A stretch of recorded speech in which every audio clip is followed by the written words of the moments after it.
Oriente que me gustaría mucho que participe. Es un tema que nos Marcelo desgarra. Hay un Maher. sector en la Argentina donde no hubo condena al terrorismo, a los ataques terroristas de Hamás. Vamos a meternos en este tema, pero vamos a Israel. Vamos a Israel y te quiero contar algo antes que se lo vamos a preguntar a quien vamos a entrevistar ahora.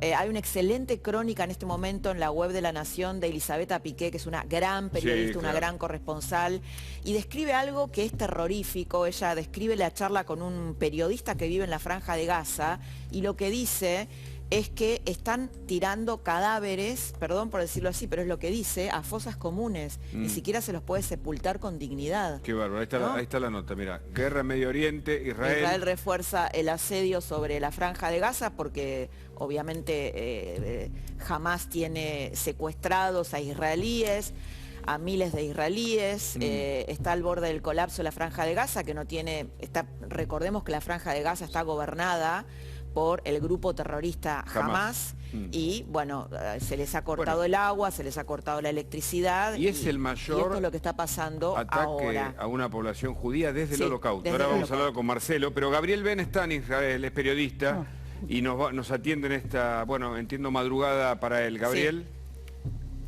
¿Qué tal? Un gusto. Gracias por este tiempo. Buenas noches. Contanos lo último, por favor, porque entendemos que hay 2.700 muertos hasta acá. Es un hecho sin precedentes de las últimas décadas. Mirá, lo que tenemos en resumen es, tras el ataque, el ejército tuvo que tomar dominio de la situación física y rastrillar la zona para asegurarse que no había más terroristas adentro. Calculen más o menos que entraron al país entre 1.500 y 2.000. ¿Y todavía hay terroristas en algunos kibbutz? Allí en... No se sabe. No se sabe. No se sabe, siguen buscando.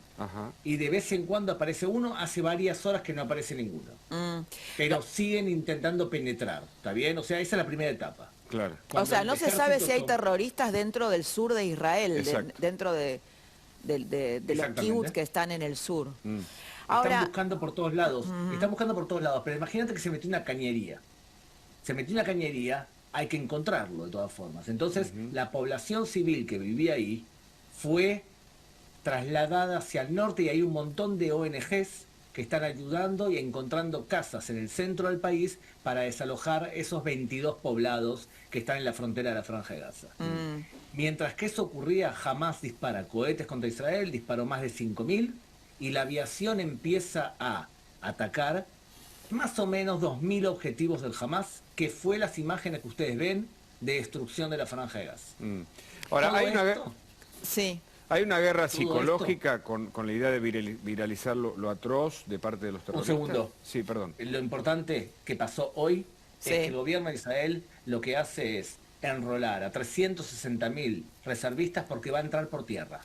Y durante el día de hoy hicieron dos cosas más importantes. La primera, vino Blinken, el secretario de Estado norteamericano, y le dio el apoyo total a Israel, prometió y cumplen, vienen armas para reemplazar cúpula de hierro y otras cosas más, y además de todo esto se forma un gobierno de unidad nacional. O sea que el país tomó tiempo para prepararse, pero lo más grave está por venir. Va a venir una embestida terrestre muy fuerte del gobierno de Israel. Gabriel, te quiero hacer una pregunta más humana. Bueno, nosotros nos conocemos, Gabriel es argentino, está viviendo en Israel hace muchos años, es periodista, con mucho conocimiento de lo que sucede en Medio Oriente.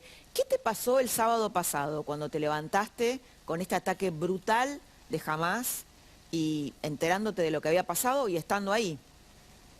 Mira, es una mezcla de sensaciones media problemáticas. Por un lado, soy periodista y se activan todas las alarmas y en estos días di 200 entrevistas, ¿está bien? Como me especializo en terrorismo islámico, entonces hablamos mucho con la prensa sobre qué significa Hamás y por qué hace lo que hace. O sea, eso por un lado. Por otro lado, tengo hijos adolescentes, mi hijo no respondía al teléfono, se había quedado a dormir en la casa de la novia, entonces no sabía yo durante 1 hora y media dónde estaba, por un lado. Y por otro lado, empezás a sentir el peso de ciertas cosas, como por ejemplo, lo que me pasó hoy con mi hija. Mira, mi hija está en el ejército.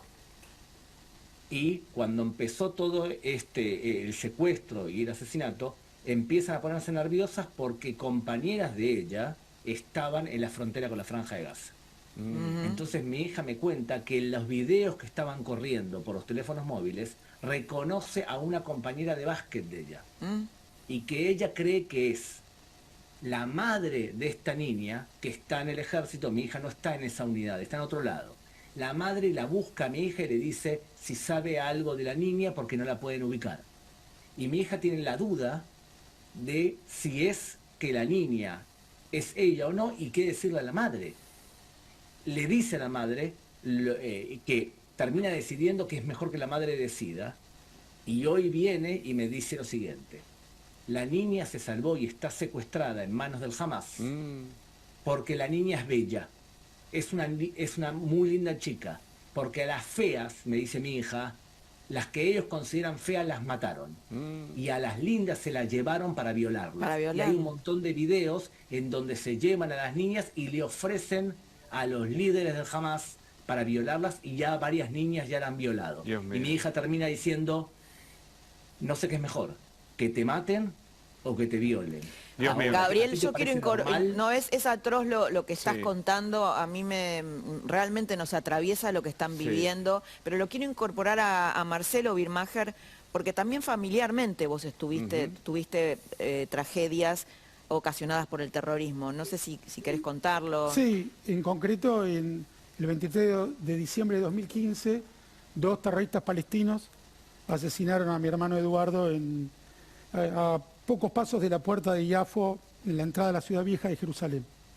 Fue dentro de lo que se llamó la Intifada de los Cuchillos, que fue una masacre de judíos, también cometida por palestinos islamonazis, como los de Hamas, que jamás alentaba, pero no se responsabilizaba directamente de las órdenes, aunque alentaba y celebraba.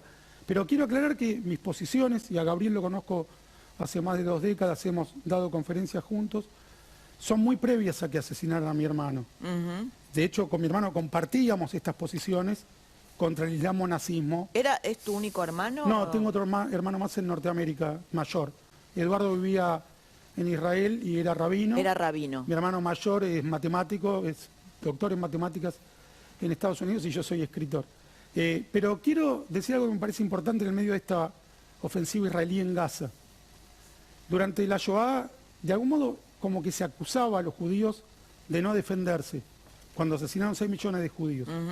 Cuando te defendés contra los nazis, no es algo agradable de ver. Cuando se bombardeaban, luego de que Hitler hubiera sometido a los londinenses a ese bombardeo criminal de sus ciudades, cuando los aliados respondieron, se veían estas escenas que estamos viendo en Gaza. Defenderse militarmente no es algo estético. Ahora, es ineludible. Y dijo bien Hugo que es el peor ataque contra judíos desde la Shoah. Y no es aleatorio ni casual, son islamonazis. Ahora los están comparando con ISIS. Islamonazis. Sí, definitivamente. Y hay una alianza real, no es una metáfora. El mufti de Jerusalén, el principal líder árabe de los años 30... Bueno, jamás pretende la destrucción de Israel. No solo eso, se afilian con el nazismo literalmente, no metafóricamente. Su objetivo es matar. Era una alianza entre el islamonazismo de la hermandad musulmana y Hitler. Se encontraron el mufti de Jerusalén y Hitler en Berlín en el año 43 o por ahí, si no me equivoco. Lo dice Netanyahu en uno de sus discursos hace muchos años, con la intención explícita de exterminar al pueblo judío. Ahora, yo he escuchado por ahí, esto no tiene solución. Es una mirada equidistante entre el terrorismo y sus víctimas. Esto tiene la solución que le dieron los aliados a la bestia nazi. Es la derrota incondicional de Hamas, que hoy mismo podría terminar con la avanzada israelí. Cuando dicen no tienen agua, no tienen electricidad, no puede permitir un Estado que maten a sus bebés, que violen a sus mujeres. Pero los islamonazis podrían ya mismo parar la avanzada diciendo, como hizo en su momento ETA, nos rendimos, disolvemos esta organización islamonazi, y el mundo libre, además, como hicieron los aliados... No, además tienen gente secuestrada. Proscribir el nombre Hamas, proscribir sus símbolos y prohibir en todo el mundo libre... Pero pasa todo lo contrario. Que se utilice el argumento de Hamas o su nombre o sus símbolos como se prohíbe la esvástica. No es algo nuevo.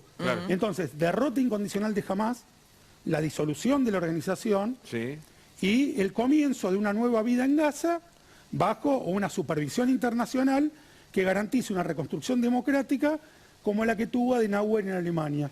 No estamos inventando nada, no hace falta decir esto no tiene solución. Lo que pasa es que cuando ves el apoyo de un sector de Irán, de Siria, Hezbollah, etcétera, ves algo más complejo. Ahora, perdón, déjame esto, solo agregar esto, porque ahí pareciera que no, vos lo decís con mucha claridad y estoy de acuerdo, pero también pareciera que no tiene solución. Y en realidad, en la Segunda Guerra Mundial, primero se derrotó a Italia, después a la bestia nazi y finalmente al Japón criminal de Hirohito. Hubo etapas. Sí, está claro. Y en este caso George Bush, logró derrocar al tirano iraquí. Hasta ahí llegó, no salió tan mal eso. También habían logrado derrocar a los criminales femicidas talibanes. Y durante 2 décadas, se mantuvo por lo menos el respeto por las mujeres. No asesinaban mujeres, podían ir a estudiar. Eso es un avance importante, no era imposible. La retirada posibilitó que vuelvan a asesinar mujeres. Claro. No estamos acá defendiendo a un banquero, estamos defendiendo la integridad de una mujer, la integridad de los bebés. Y además el costado más atroz de una guerra, ¿no? Digo, de los cuerpos de las mujeres que son violados, y lo que estaba contando Gabriel recién con respecto a qué mujeres llevan, ¿no? Gabriel, me parece que Marcelo puso el foco en un punto interesante, que es, ¿tiene solución este conflicto? ¿No tiene solución? ¿Cómo lo estás viendo desde allá, desde el corazón del conflicto en Medio Oriente? Mira, debido a que yo me especializo en el tema que me especializo, sí, el problema que hay es cuando analizan los conflictos del Medio Oriente desde América Latina, y lo vas a ver mucho en otros canales de televisión, no específicamente en el de ustedes, que son menos proclive a lo que voy a decir yo ahora, pero se explican los conflictos por una influencia materialista. O sea, nos educan en las academias y las universidades que los conflictos son por tierras, por agua, por petróleo. Entonces vos vas a escuchar en un montón de canales de televisión que analistas te dicen que el conflicto de la Franja de Gaza es por ocupación, aunque no hay ningún tipo de ocupación. Pero ¿por qué lo explican así? Y porque es la forma más fácil y es el idioma que ellos entienden. Ahora, lamentablemente el conflicto, es un conflicto religioso. Jamás considera que todos los judíos y los cristianos no tienen derecho a existir en la Tierra Santa del Islam como Estado independiente. Pueden vivir bajo el Islam, pagando un impuesto por cabeza que se conoce como jizya. Y tienen unas reglas que se llaman las reglas de Omar. Si entendemos que el conflicto es religioso, entonces la pregunta es, ¿tiene solución si el conflicto es religioso? Y la respuesta es sí y no. Y explico, todo radical islámico, todo, considera que todo lo que hizo Mahoma es perfecto. Entonces, ¿por qué violan a una mujer? Porque se violaban a mujeres en las guerras de Mahoma. ¿Y por qué le cortan la cabeza a los bebés? Porque Mahoma en el año 629 cortó la cabeza de 1000 enemigos en el oasis de Keibar, que eran judíos. ¿Y por qué se corta la cabeza a Charlie Hebdo, a los periodistas? Porque se burlan de Mahoma y Mahoma es perfecto. ¿Me siguieron la lógica? Sí, sí. Mahoma, entonces, veamos qué hizo Mahoma. En el año 628, Mahoma firma un acuerdo con una tribu que era mucho más poderosa que él. Y él firmó un acuerdo durante 9 años, 9 meses y 9 días que se llama la Udna, la tregua de Mahoma con la tribu de Quraysh. Y la violó en el segundo año. Y le preguntaron a Mahoma, ¿por qué firmaste un acuerdo? Porque eran más poderosos que nosotros. ¿Y por qué lo violaste? Porque me convenía. Pero mentiste. Se puede mentir si favorece al Islam. En resumen, jamás puede firmar un acuerdo con Israel si está convencido que Israel es mucho más fuerte. Igual que hizo Egipto, igual que hizo Jordania. ¿Puede violar ese acuerdo? Lo puede violar porque Mahoma lo hizo. Gabriel, te quería preguntar sobre este aspecto de las redes, de la viralización del horror, de la atrocidad y de la guerra psicológica que quedó pendiente, porque me parece que también este es un elemento que no estuvo presente en otras épocas, ¿o sí? Y por supuesto porque ahora hay otras tecnologías y otras calidades, y además jamás desde el punto de vista psicológico tiene que imponer que es superior al enemigo. Y para eso filma todo, transmite noticieros en directos de las zonas conquistadas, y va a ser una guerra psicológica. Se calcula que tienen alrededor de 130 rehenes. no descartes que ya filmaron las ejecuciones de rehenes y las van a ir liberando para hacer una guerra psicológica e intentar dañar al enemigo. Lo que hacía son ISIS, especialistas. Gabriel, era lo que hacía ISIS. La Es que el transmisión tema del es que el nombre de verdad debería ser el Estado Islámico de Hamás, porque tiene el mismo patrón de conducta ahora y es el nombre que le debemos poner. Además ayudaría a entender quién es el enemigo de las democracias y es el Estado Islámico de la concepción radical. Ajá. Claro. Ahora, Gabriel, digamos, Israel había construido un muro que parecía infranqueable, que finalmente, y esto, bueno, había bajado mucho la cantidad de atentados, de muertos, de este tipo de atrocidades. Parecía que Israel estaba seguro con respecto a Hamás, sus vecinos. ¿Qué pasó? ¿Cómo lograron penetrar ese muro? ¿Qué pasó? ¿Qué Mirá, falló? Hay dos niveles. Hay un nivel técnico que no lo sabemos porque el gobierno de Israel dice cuando se dispara no se investiga. Entonces, cuando termine la batalla van a investigar qué fue lo que pasó técnicamente. Pero hay otro nivel que es el nivel de concepción. Y el nivel de concepción, lo que decía antes, era, primero, la sociedad israelí se mostraba débil y por lo tanto jamás pensaba que es buen momento para atacar. Dos, los israelíes se equivocaron al creer que si le daban trabajo a los palestinos de la Franja de Gaza y entraban a trabajar 20.000 palestinos por día para llevarle comida a sus casas, si tenían la panza llena, los israelíes pensaban que no nos iban a atacar. Se demostró que la economía no es el factor que moviliza el radicalismo islámico, sino que es la ideología. Ahí te acabo de dar dos factores que no tienen que ver con algo técnico, que pueden explicar por qué destruyeron la valla de seguridad por arriba, cuando había pocos guardias de seguridad colocados porque era Shabbat. Claro. Claro, Y la claro. pregunta es, ¿para cuánto tenemos de guerra, no? Es muy difícil de saber, pero ¿qué imaginas? Para mucho. Para Y te voy a mucho. explicar por qué. Porque debido a la victoria psicológica del Hamas, de lo que logró, Israel debe amedrentarlo de vuelta, entonces tiene que atacar de manera contundente pero inteligente. Y eso no lo podés hacer rápido, lo tenés que hacer casa por casa y momento por momento, y esto puede terminar en tres cosas. Lo primero es que va a ser largo, a menos que ocurra un hecho desgraciado, por ejemplo, que una bomba israelí, Dios no quiera, mate a 300 niños inocentes palestinos y la prensa internacional y los gobiernos empiecen a presionar al gobierno de Israel para que termine rápido. Pero si no, esto va a ser largo y va a terminar en varias cosas. Uno, muchos muertos palestinos y también soldados israelíes muertos, y tres escenarios posibles. El primero, Israel toma control sobre la Franja de Gaza y se queda a gobernar ahí. Segundo, toma control de la Franja de Gaza y se lo entrega a la autoridad palestina, que son los enemigos del Hamas. Tercero, le pega un mazazo en la cabeza a Hamas y lo debilita tanto, pero no lo voltea. Mi tendencia es que Muy va a bien. optar por la tercera opción. Clarísimo. Gabriel, bueno, gracias. muchas gracias y muchas gracias por estar ahí, que es la madrugada de Israel. Gabriel Ben, Hasta un luego. especialista. Gracias. Lo que usted pida, Laurita, ahí estaré. Muchas gracias. No, gracias.